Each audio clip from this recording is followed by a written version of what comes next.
Good morning, everybody, and welcome to Volvo Cars 2026 Sustainability Update. My name is Vanessa Butani. I'm Global Head of Sustainability here at Volvo Cars, and I'm going to hand over to Michael Slice, our Chief Strategy and Product Officer, who's going to start us off today. Thank you, Michael. Thank you. Also, good morning from my side here. Very happy to speak to you about the sustainability.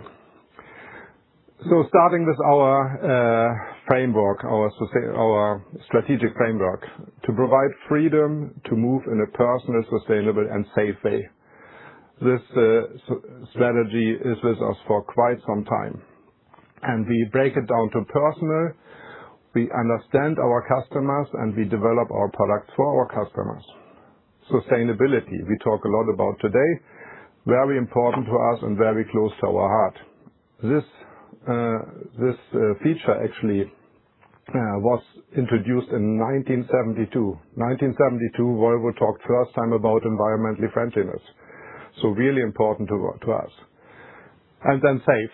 Safe is with us since we started the company was started in 1927. So 3 strong pillars for our strategy, and they are constant for quite some time. In this de-globalized world, we need to build resilience.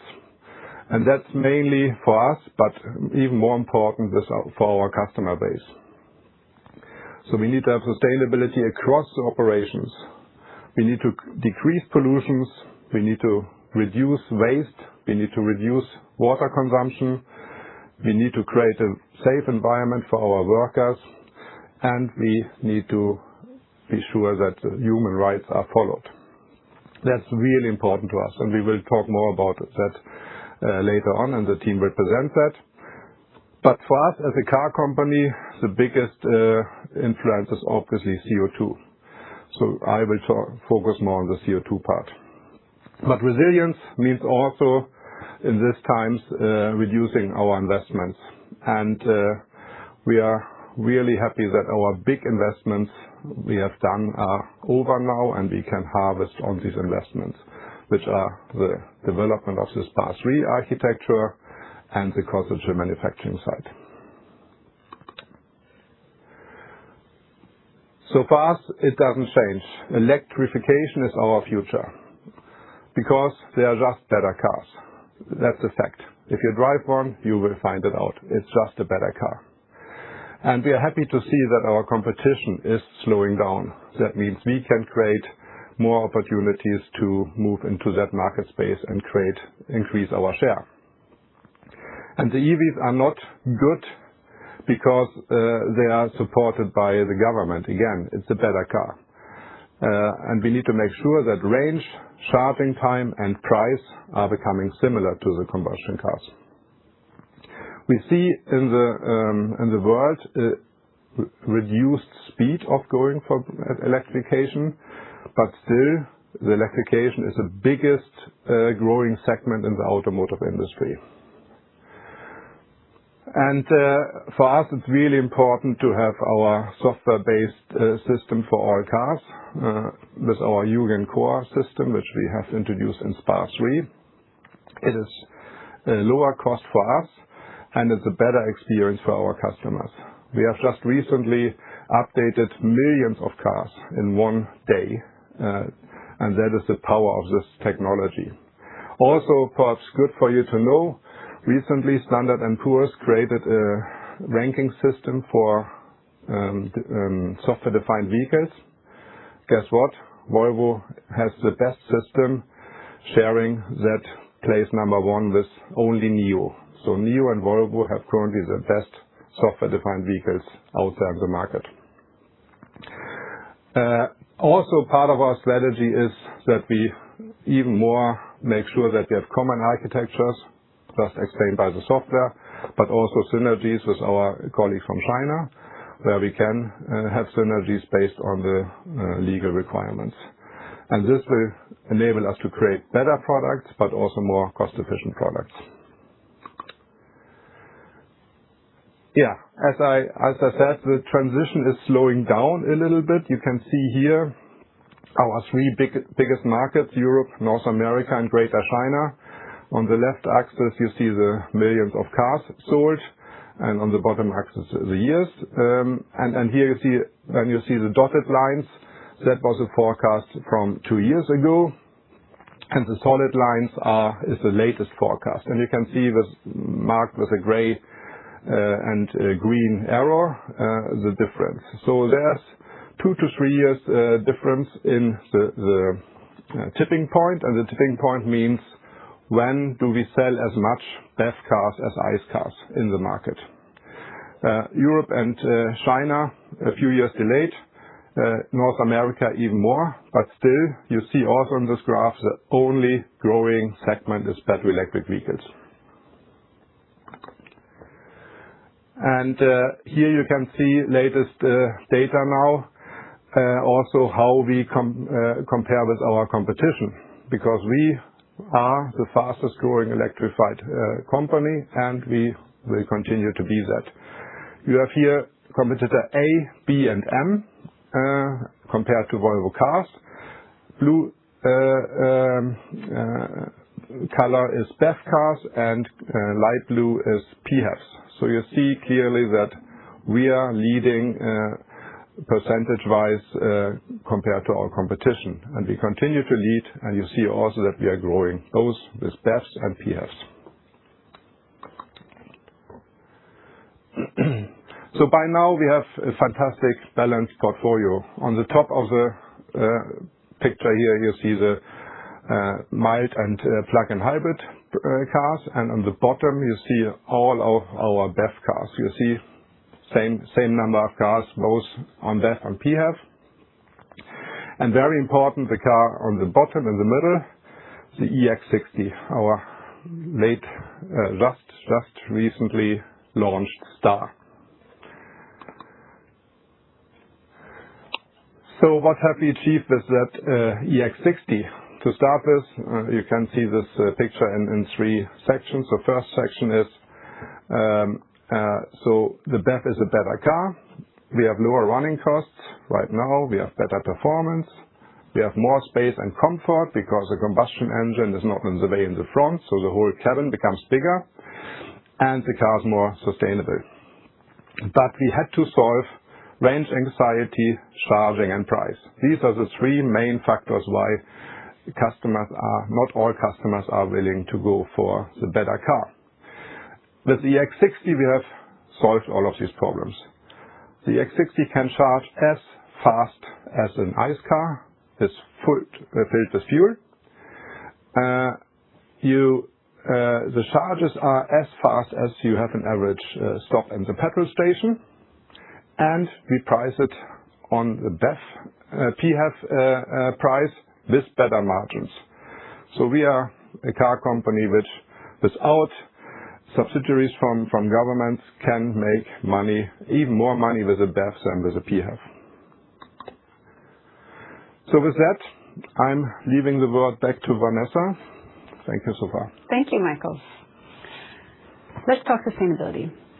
Sustainability at Volvo Cars is deeply embedded in how we think about long-term value creation, risk management, resilience, and strategic positioning in a rapidly changing automotive industry. Today's session is designed to be practical and transparent. We want to explain where we're heading, how far we've come, and how sustainability translates into real products, performance, and consumer value. We'll cover 4 main areas today. First, we're going to go through our 2030 and 2040 sustainability ambitions and how they guide our strategy. Second, we'll look back at 2025 as a milestone year. What we achieved, where we have yet to reach our goals, and why. And thirdly, we'll talk about why sustainability matters commercially, both from a consumer and an investor perspective.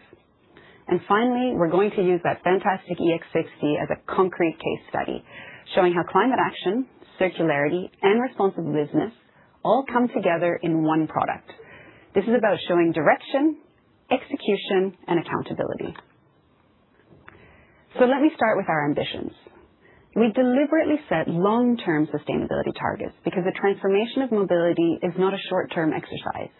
It requires sustained investment, technology shifts, and collaboration across entire value chains. And those targets remain as they were. So by 2040, Volvo Cars aims to be net zero across our value chain. So that means addressing emissions not only from our own operations, but also from the materials, the manufacturing, logistics, and of course the use of our cars. We also want to be a circular business, one where products, components, and materials are designed to stay in use for as long as possible at their highest value, and where recycled content is considered first, before we consider using virgin resources. And nature positive, moving beyond reducing harm toward contributing to the restoration of ecosystems across the value chain. These ambitions reflect where regulation, capital markets, and society are moving, as well as what we believe is necessary to be a resilient, premium car maker in the decades ahead. By 2030, our key ambitions include a 65 to 75% reduction in CO2 emissions per car compared to 2018, 90 to 100% electrified sales globally, meaning every car we sell will have a cord, climate neutral energy across our own operations, and continued progress on low carbon materials, circular design, and renewable energy. Electrification remains the biggest lever, but it's not the only one. As electric vehicles scale, emissions increasingly shift upstream into steel, electronics, aluminum, and batteries, just as an example. Together, all of these materials account for about 80% of the emissions from making an electric vehicle. So that's why our strategy goes beyond tailpipe emissions and looks at the entire value chain. 2025 was an important year for us. It tested our strategy in a very real market environment and gave us a check-in on how we're doing towards our long-term strategy. So in 2025, 46% of our global sales were electrified, the highest share among legacy premium peers. We saw strong demand for our battery electric vehicles, even as infrastructure and incentive environments varied significantly per market. And 3 products are particularly important. The EX30, which entered production at our Ghent plant in Belgium in April 2025, helping bring electrification to a broader customer base. The ES90, which set a new benchmark for sustainability luxury by combining cutting-edge safety technology with lower life cycle emissions enabled by fully electric drivetrains and responsible material choices. And the EX60, our new fully electric premium SUV, which is priced at a level previously associated with plug-in hybrids. This is a deliberate step to make fully electric vehicles more accessible in one of the most competitive segments. From a climate perspective, we reached several key milestones as well. In 2025, we achieved a 31% reduction in CO2 in the emissions per car compared to our 2018 baseline. This means we met our corporate ambition of a 30 to 35% reduction. This was driven primarily by electrification, supported by a 37% reduction in operational emissions versus 2018. And in manufacturing, even if we didn't reach full climate neutrality, 7 of our 9 plants now use 100% climate neutral energy in their operations, and 4 of those achieved that status in 2025 alone. When it comes to materials, we exceeded our 2025 ambition of 25% recycled and bio-based content for new car models with the EX60, which reached 27%. We reduced water withdrawal per manufactured car by 29% compared to 2018. This is an environmental win, but also a reduction of cost and risk. Circular business generated 149 million SEK in combined revenue and cost savings last year. That's circularity paying back. In 2025, we conducted 88 human rights risk audits and people policy assessments at high-risk sites across the value chain. That means site visits, interviews, and continuous follow-up to drive meaningful change, strengthening the process around our commitment of protecting people across our value chain. And from a financial perspective, 97.9% of our outstanding debt qualifies as green or sustainability linked, which is very close to our ambition of 100%. But we didn't meet every 2025 ambition. Although our electrified car sales did reach 46%, that was below our 50% ambition. And green financing came very close, but didn't quite reach 100%. The 2 of our manufacturing plants, Charleston and Daching, didn't quite reach climate neutrality either. in the planned timeline, but we are working with them to make sure that we do close that gap. And reducing emissions from materials has been very challenging. We only reached 3% reduction in 2008 versus 2018. However, the trend there is encouraging, where we've seen that emissions are decreasing every year. The gaps that we have were partly driven by external factors like slower charging infrastructure rollout, reduced EV incentives, and policy volatility in several markets. In addition, some ambitions were based on assumptions that didn't fully materialize, like the contribution and reduction trajectory of battery emissions. Combined with shifts in electrification pace and product mix, this resulted in lower progress than anticipated. But what's important here is that these are operational challenges, not a change in our strategic direction. We remain committed to our long-term direction, and we have clear plans in place to continue driving progress. Sustainability is maturing, and we need to continue to show our value to the business and build on the value that we've already created. So last year, we introduced this framework, the Sustainability Value Pyramid, to convey that sustainability is a value driver across 3 dimensions. This framework is now the lens through which the leadership team looks at every decision. It demonstrates the full value of sustainability, focusing on both value protection and value creation. To fully realize the business value of sustainability, there's a need for a strong foundation. Here, we focus on ensuring compliance and mitigating risk. If the base isn't solid, the pyramid will tilt.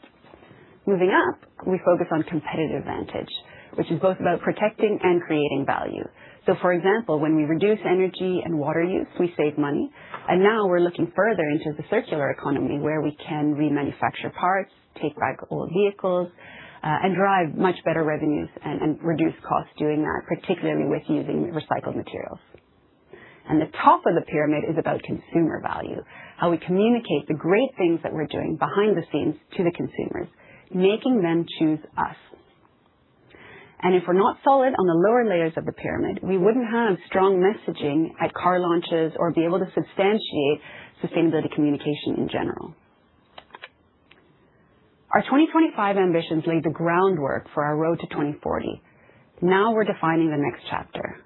We're updating our sustainability strategy to set clear ambitions through 2030 and put us firmly on the path to net zero, becoming a circular business and a nature-positive future by 2040. This builds on what we've already achieved, not by starting over, but by accelerating what works and going further where it matters most, with a clear focus on creating value for the business, for people, and for the planet. In addition to this, we also recognize our 2 superpowers as a business, safety and sustainability, and they complement each other really well. We know that the world cannot be sustainable if it's not safe, and it can't be safe if it's not sustainable. So let's dive into climate action, and I will hand over to Eileen, who will talk us through that. Thank you. Thanks, Vanessa. When we talk about the new Volvo EX60, we're not just introducing another electric SUV. We're showing, in very tangible terms, what our climate strategy looks like when it becomes a real, compelling product. The EX60 is a game changer, not only in performance and range, but in how deeply sustainability is built into every part of the car. Yeah, it has 0 tailpipe emissions, but more importantly, it lowers the environmental impact far beyond what happens on the road, without compromising comfort, safety, or driving experience. And that's crucial, because going electric, while essential, is only one part of the equation. Our ambition is clear. We aim to be net zero by 2040. To get there, we have to address emissions across the entire life cycle of the car, from raw material sourcing to manufacturing, logistics, the use phase, and end of life. That's exactly where the EX60 comes in, as an embodiment of this strategy. The EX60 followed our product sustainability steering process, which integrates sustainability factors such as CO2 and recycled content as key decision-making criteria in the design, engineering, and sourcing of the car. This process enables more consistent and data-driven decarbonization across the supply chain. But don't take my word for it. Here are the results. The EX60 achieves the lowest carbon footprint of any fully electric Volvo to date, on par with the much smaller EX30. For a premium midsize SUV, the EX60 sets a new sustainability benchmark for Volvo cars. This car is packed with sustainability achievements, so let's dive in. Starting with manufacturing, The EX60 is built here at our plant just outside Gothenburg. This factory runs on climate-neutral energy, where we recently introduced a huge technological innovation, megacasting. By megacasting, we replace hundreds of stamped parts with a single large cast component. This component is made up of 50% recycled aluminum and significantly reduces material waste, manufacturing complexity, and the total weight of the car. Fewer parts also mean fewer suppliers and fewer transports, all contributing to a lower overall carbon footprint for the car. In fact, megacasting facility alone is LEED Gold certified, the first in the world to receive this level of sustainability certification. But manufacturing is only part of the story. The EX60 marks a major shift in how we work with materials. And I'll let Owen go into the details later, but can start by saying that the EX60 sets a new benchmark for recycled and low-emission materials in a Volvo car.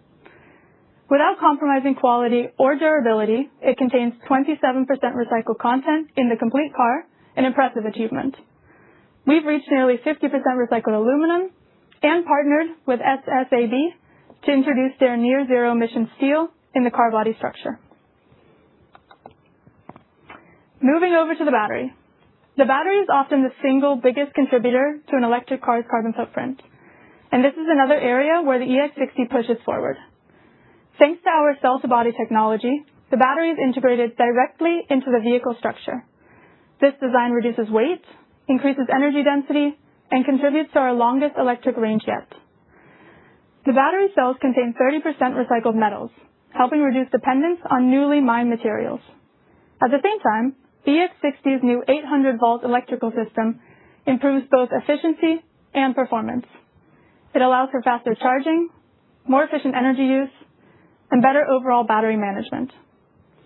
All of this information can be found in the digital battery passport, reflecting our belief that providing customers with clear and credible information is essential for informed decision-making. So much hard work has been done across this car, I've only had time to mention a few key contributors. So, if you want an even deeper dive into the measures we've taken to reduce our carbon footprint on the EX60, we've published a full carbon footprint report on our website, according to the ISO standard.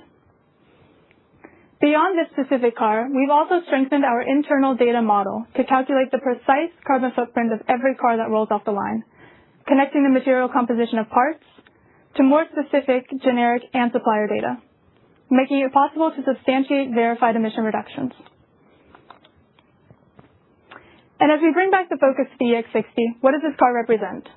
It shows that our climate strategy is not theoretical. It's engineered into our cars, embedded in our factories, and shared transparently with our customers. The EX60 proves that we can deliver a spacious, premium electric SUV with a carbon footprint of a much smaller car, and that sustainable progress and great driving experiences can and must go hand in hand. The EX60 is not a one-off program. This represents the future of our car programs. And with that, I'll turn it over to Owen to share some more about our circular economy work. Thank you, Evie. As sustainability is maturing, the role of the circular economy becomes clearer. And in 2025, we generated a total of 1.5 billion SEK in revenue and cost savings. And it represents the operating model by which we deliver the planetary and people improvements alongside business benefits, such as reduced exposure to energy price volatility and regional access to critical raw materials. At its core, circularity is about productivity of resources. Less is best, and then secondary comes first. Eileen has already highlighted the benefits of megacasting, which showcase a great example of resource efficiency. But I want to highlight another development where we have increasingly improved our efficiency over time, with 7% increase in the efficiency of the stamping of the EX60, which saves resources and cost. But we also want to use what's left over at the highest value possible. That is why we have been focusing on closed loops, where the scrap is returned, remelted, reused, and brought back to us. And in doing this, there is no compromise on safety, strength, or durability. The EX60 is the first car in serial production to use SSAB Zero steel in key components. It is a major step forward in decarbonising one of our largest material hotspots. Steel drives about 25% of our material-related emissions, making it a critical lever for reduction of our CO2 footprint. SSAB Zero is produced from over 90% recycled materials, and it uses fossil-free electricity and biogas to deliver around about 70% lower CO2 compared to conventional steel. But we know that we need a range of partners to scale this up. Therefore, we've also collaborated on a project called Scan Loop with Saltskitter. This uses the same rail loop that delivers the scrap to us. The material to us, uses it to return the scrap back to the supplier, and it avoids empty backhauling. And this train is powered by climate-neutral electricity. It creates an end-to-end closed-loop production and transport loop. That improves material efficiency and logistics emissions. Additionally, I'm pleased to share that on the 1st of February this year, we kicked off a closed-loop partnership in the EU for aluminium, utilising our sheet scrap and turning it back into very high-grade sheet aluminium. We have had a couple of aluminium closed loops set up in China for a few years, but this expansion really supports the generation of local closed loops to mitigate risks from scrap access as well as price volatility. These show how circular material flows can be good for business, cut emissions, and strengthen supply resilience. These are at scale. It's important to highlight, though, we don't do any of this alone. This is through collaborations, and these collaborations represent a new way of working in a more circular operating fashion and shows that we're valuing resources highly. We know that customers moving to electric vehicles appreciate reassuring offers around batteries, and that's why the EX60 battery warranty is our longest yet. It's 10 years and up to 200,000 kilometres. Durability is at the core of our business and part of the portfolio of circular initiatives. The EX60 has been designed for targeted repairs of serviceable components to avoid full system replacements. The outcome of this is fewer write-offs, and the battery remains replaceable even though it's structural. And customers get lower total cost of ownership, and there are higher residual values that lower risks for our customers, leasing partners, and insurers.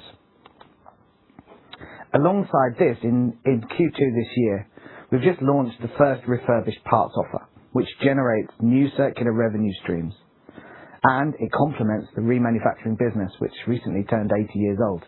So, although Michael highlighted that we started in 1970 talking about environmental, circularity has been with us for a really long time too. These refurbished parts target older cars to reduce their repair costs, but maintain that OEM quality and warranty. Plus, they reduce the emissions per part by 50 to 90%. Becoming a circular business delivers business resilience alongside the sustainability benefits, and it directly supports the value pyramid that Vanessa mentioned earlier. Customers get expanded lifetime services, supporting lower total cost of ownership and higher residual values, while also leading us to have a wider portfolio of revenue streams and profit pools. Competitive advantage comes from driving efficiency in our operations and increasing recycled steel and aluminium, which use 75% and 95% less energy respectively. This helps to reduce our exposure to raw material and energy price exposure and volatility. And closed material loops limit supply disruption, as well as set us up for future mandated recycled content levels. But we still have a long way to go to achieve our goal of becoming a circular business. We are heading in the right direction and building the right collaborative ecosystem to make this happen, but we have more to do. Right, I'll hand over to Eva now, who's going to take us through the human rights and responsible business progress. Thank you. Great, thank you. So, let's talk about people now. At Volvo Cars, we put people first, in and around our cars. We safeguard responsible business conduct throughout the complete value chain, and we drive a high-performing organization built on inclusion, equality, and well-being. In general, we impact quite a lot of people throughout our quite long and complex value chains, from the extractions of raw materials to the end-of-life treatment of our products. Protecting and improving lives throughout all these stages of the value chain is central to our sustainability strategy. and it underpins our commitment to human rights, respecting and promoting human rights. Previously, you heard Vanessa talk about our sustainability framework and our sustainability value pyramid, and that the pyramid would tilt if there is no solid base. We apply the same type of logic to people. I mean, all the great achievements that you heard my colleagues talk about on climate action and circular economy would mean very little if we would not at the same time take care of the people, both in our value chain and in the wider society. But let's look at some specific examples even here. We've already talked about our strong focus on materials. And one particular important factor is our ambition to achieve full traceability on all critical raw materials in our cars. Only if we know who is involved in our supply chain and where each activity takes place, then we can for sure address the challenges and the risks that we have identified. The EX60 battery supply chain, as an example, is part of our blockchain-based traceability system, establishing a chain of custody for cobalt, nickel, lithium, and graphite, from mine to car. This blockchain traceability system allows us to know our full supply chain and to identify and address the risks that we have identified. It allows us to engage with relevant suppliers directly and meaningful, and it increases the transparency. Customers, investors, and regulators. This year we've also taken further steps to make sure that we can map and trace more supply chains, not just core battery raw materials connected, such as steel, aluminium, and natural rubber. But let's go back and apply a more strategic lens again. Let's talk about due diligence. We apply a risk-based due diligence approach. We do basic due diligence on a broad basis, and we focus enhanced activities on high-risk supply chains. Our human rights compliance program, built on international guidelines, and including the identification of our most salient human rights issues, is the basis and guide for the organization in order for them to understand where and when each risk requires enhanced due diligence activities. Our due diligence activities form an ongoing process. They're both proactive and reactive, and they are continuously improved through engagement with suppliers and other relevant stakeholders. Examples of these enhanced due diligence activities for suppliers of high risks are, for example, on-site audits, tailored supplier trainings, and corrective action plans where issues are identified and addressed. Audits are actually our window towards workers and people in our value chain. They help us to secure a broad range of perspectives, specifically from vulnerable groups. To fully understand and influence our impact, workers and representatives from surrounding communities are interviewed during these audits, and the results serve as a valuable input to our continuous improvement of human rights due diligence. During 2025, we conducted a total of 88 on-site audits, whereof 23 were audits in the battery supply chain beyond our directly contracted business partners. And 85% of the corrective action plans that were generated were addressed and closed. We also trained both suppliers' key staff as well as our own staff on responsible sourcing practices, with particular focus on the role of leaders and the expectations of compliance regulations coming ahead of us, such as the EU battery regulation and the European deforestation regulation. No global supply chain is risk-free, but transparency, accountability, and continuous improvement is how we manage those risks responsibly. With that, I hand over to Fredrik, our CFO. Thank you. So talking about our financials, I guess they need to be sustainable both from a business perspective but also from an environmental perspective. And we are in a quite good pole position in both areas. So on an overall level, we have invested quite drastically in the past, and I will show you a slide. And those investments have been directed towards making more sustainable products at a lower cost, which really hits both marks of creating more value from sustainability. And we're set to harvest on those investments. We have a market which is moving. We are a bit more pragmatic in our transition to electrification. We are tailoring the speeds to different markets. But the direction, as Vanessa said, is very clear. And as Michael also said, electric cars are truly the future, and that is what we are going all in on. In terms of making this transition financially sustainable and also leveraging scale, we are also leveraging Geely, our sister company, to a larger extent. They are today the third largest player in the world when it comes to new energy vehicles. And together with them, we can also make our business more sustainable. And we're financing all of this, of course, with green financing, as we have started many years ago.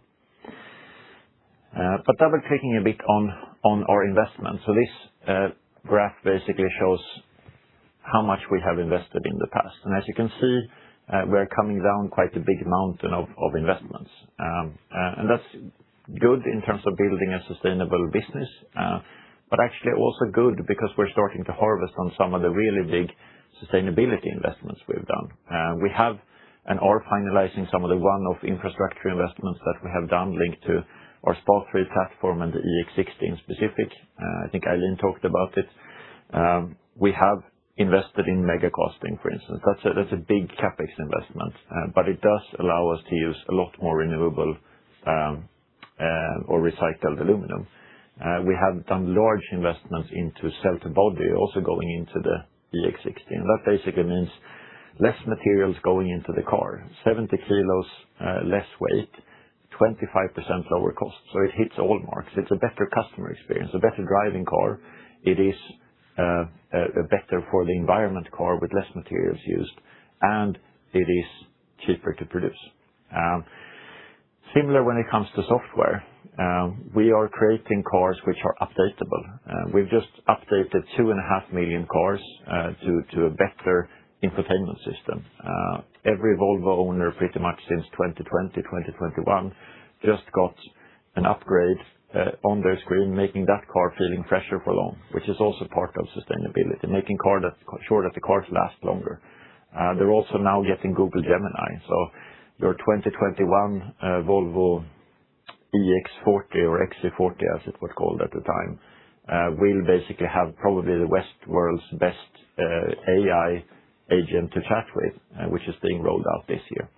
And we can do that because we are streamlining all our resources and efforts into our core compute software and leveraging the fact that we are recognized by Standard & Poor's as the only Western OEM on the highest level of software-defined vehicles.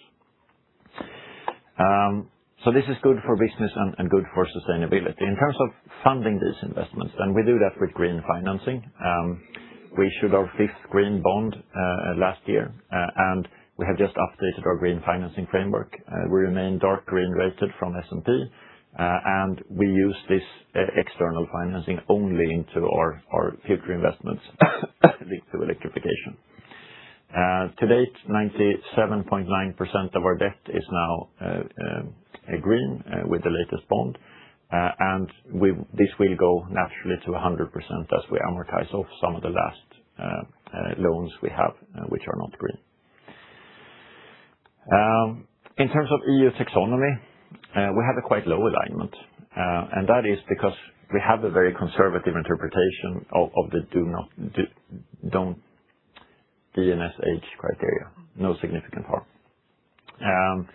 And we are committed to aligning all our future BEVs to the EU taxonomy as well. We're starting doing that with the EX60, and all the investments going into the future BEVs are aligned. I think the challenge we've had, and especially if we look at the current cars, is that there are especially substances, which is our only problem, I would say. There are some substances which are hard to replace, where there may or may not be another option. They're typically not in our direct value chain, so it's hard to analyze. And in some areas, we have seen conflicts also, where we have, since 1972, had environment as a core value, as Michael said, but since 1927, we've had safety as a core value. And there are these trade-offs in terms of flame retardants, in terms of brittleness from UV, which are challenging, to be honest. With the EX60, we're taking the next step in that and focusing on it going forward. That also means that our OpEx share of aligned will increase, and CapEx will increase, and turnover will increase. And you will start to see this coming quite soon, as the EX60 has now started production, and that car and all cars on that platform are fully aligned. So to summarize today a bit, I guess sustainability is at the core of what we do, and in electrification is the core of our sustainability. We are selling more cars with a cord than any of our competitors. We have very challenging sustainability ambitions for 2030 and 2040, but we are making progress, and we have a plan to get there. We are doing that by embedding this in our products, in our operations, and in finance. And we see that this combination is really driving value. The new beginning for the company, and also a new beginning for sustainability, is really the EX60, which we've talked a lot about. But it is a best-in-class product, and it is more sustainable than ever. And that's really where our business will start pivoting into the next direction in terms of both profit and environment. So with that, let me hand over to Q&A. Thank you to all of our speakers, and I'll ask you to join me here as well. You have everyone online. On the bottom of the page that you're looking this live stream on, you will see a box from Slido where you can post your questions. I'll start with a few that have already come in, and we'll try to answer as many as possible. Maybe first, let's see if who want to take this, but we see that the countries and different regulations are backing on sustainability ambitions, not the least EU with a delayed ICE ban. How does this impact Volvo Cars and our sustainability strategy? For me, it doesn't matter. I mean, we do sustainability because we want to be a car company which is good for the environment, good for the people. If countries are changing their minds, we don't. So it's very clear to me. Good. Clear answer. Then we have a question on our ties to Geely. Besides the access to low-cost high-tech, are there any opportunities to do more with Volvo Cars with Geely to drive climate action and circularity? I think a great question there, and yes, it does give us a lot of opportunity, because being able to reach through Geely a full other group of suppliers and finding low-cost opportunities, also finding opportunities within circularity, gives us great opportunities. So we're very happy about this. Of course, we always maintain our standards, right? And we work together to find the best solution to go forward. Great. Then a bit on blockchain. You mentioned using blockchain for some of your raw materials. How do you work further with the data that you collect? Maybe Eva can make. Yes, exactly. Like I said, just knowing who is involved and where they are located in the entire supply chain is a huge value for us, because then we can address the activities, strongly focus on exactly where to address. We audit every tier in our battery supply chain, from the raw material mine all the way to the traders and the cathode and anode producers, etc. So that's one of the key activities that we do. And the blockchain is, of course, a digital safety net for us to make sure that if there are changes, we know right away and we can address it. So just being sure that there is consistency and transparency is that what we do with it. I'm wondering, we might need Owen for the next question on battery recycling. Is there scale to it already, and will increased regionalization have an impact of how we work with battery recyclability? Yep. So good question. And there is scale globally. There isn't so much scale locally around Europe. We know that there's a significant and increasing pressure on local supply chains around the IAA as well. So I think there is a need to do more investment and collaboration in the European markets on advanced battery recycling, particularly refinement of the black mass. But technically it's viable, economically it seems sensible, but we just need more global footprint really, and local footprint. That's actually the questions that we have currently received. I'll give a moment if anyone is having any further questions. Otherwise, I don't know if you want to say any ending words, Vanessa. I think thanks everybody for joining us today. We really want to show how we continue to take strides forward, really driving value with sustainability to build a stronger business for Volvo Cars. So thank you very much. And if you have any additional questions, do just send them later on. Thank you so much.